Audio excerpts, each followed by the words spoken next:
Taurus, Sun, Moon, and Rising, your tarot reading for the week ahead. We begin with perhaps the most introspective cards of the tarot, which is the Queen of Cups.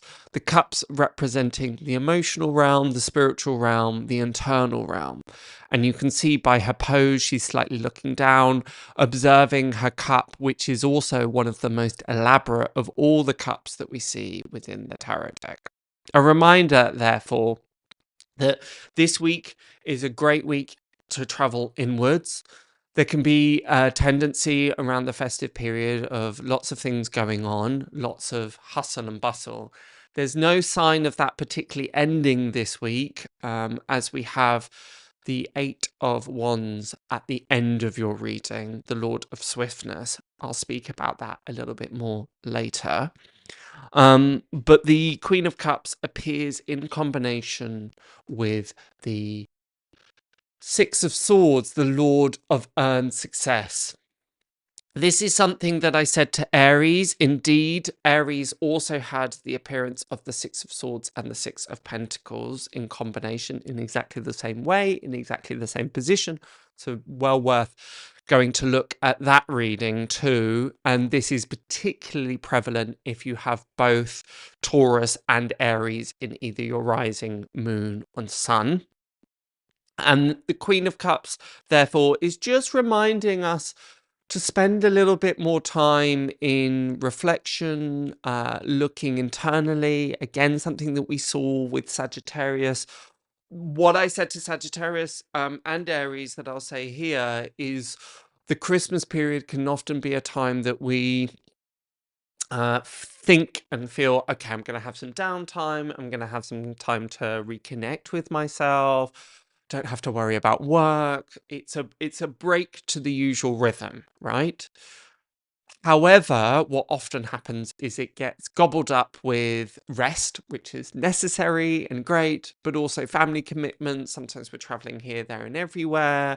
There's lots of festivity, dare I say, sometimes a little bit too much of the Christmas eggnog being hit. And therefore, we don't often actually get that time for reflection and assimilation and integration. And it seems that one of the big messages from the universe this week is using this week as your last chance to do exactly that. There can be a tendency to want to, okay, right, we're back to work, we're back to school, we're back to the usual routine of things. Okay, let's get things moving. And sometimes if we're just repeating the same actions again and again and again and expecting different results, well, that's Einstein's definition of madness. Therefore, we do need to slightly break some cycles here. Particularly represented in the Six of Swords. I always see this card, you've got these turbulent waters here and these calm waters here. For me, this is always a passage. It is moving from one state to another or moving from one place to another. Therefore, this energy, this introspective self-reflection, it's not navel gazing. It's not kind of getting so self-involved and so deeply inward that we forget the outside world or we forget action, but rather asking these questions. Well, what do I need? What do I want? And most importantly, and this is something I said to Aries, most importantly, what do I need to let go of? There tends to be an emphasis around this time of what do I need to achieve? What are my New Year's resolutions?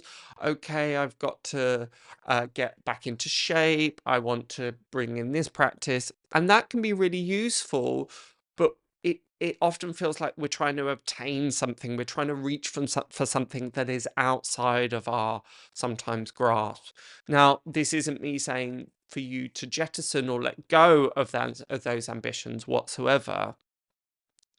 I'm just posing this question, this idea, well, is it more useful perhaps to think, what is no longer serving me? What do I not want to keep repeating? What do I want to leave in the past? And again, this is an energy that the Six of Swords often represents to me of what are we moving away from rather than what we're moving in towards. The fact that we have the Six of Swords in combination with the Six of Pentacles is all about harmony and balance. 6 representing exactly that. After the 5, number of chaos, instability, comes the 6, where it settles back, and it's almost this point where everything goes, oh, it finds its calm again. Therefore, if you find that it's a slightly dull week, that's not a bad thing whatsoever. There's almost a kind of contradiction there, because we have this this 8 of Wands energy, this Lord of Swiftness, usually indicating lots coming in. I always see these as javelins or tiger stripes. This is you can see the movement, you can see the action within the card. So it may not necessarily be dull in terms of things ramping up, getting back into gear. But internally, it might feel, again, it's not dull, but it may, just by contrast of this very frenetic, perhaps at times, sometimes frantic energies that exist around the festive period, that point of contrast can be seemingly not necessarily jarring, but it's just different. There is this point, this juxtaposition that makes either energy more pronounced.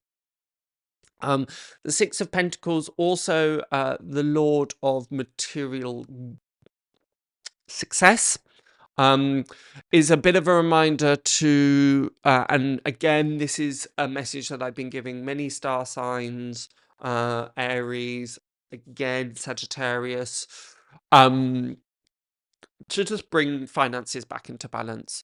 This is a theme and a message that's been coming up for quite a lot of zodiac signs. Unsurprising, as well. If you're self-employed, you've got your dreaded tax return, sorry to mention it, coming up. This is probably quite a good time to be doing it rather than leaving it all to the last minute. But generally, across the board, we've got the scales of balance here. Do we just need to rein things back in a bit? Typically, we're towards the point of Blue Monday, where people tend to be the most broke, unsurprisingly.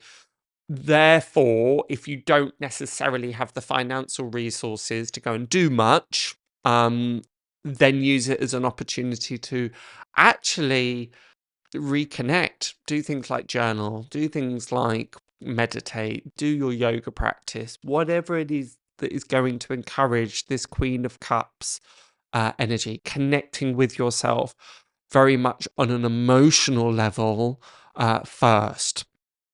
This isn't something that is always, I say this with a pinch of salt, because Taurus is ruled by Venus, which is a very loving and very caring and very nurturing energy anyhow. So it's not that you're incapable of doing this, Taurus, but being an earth sign, perhaps you look towards the practical aspects. What can I do practically to resolve some issues or challenges or imbalances that may be appearing in life?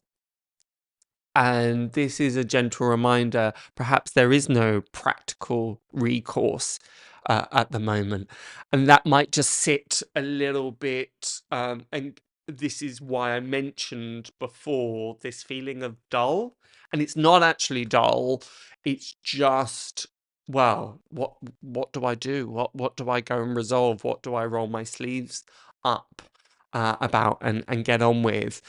And there's a call for you this week to actually not do that, and that might not be your first port of call usually, is to actually just sit with it and just see what arises. But this is something that is very much called for.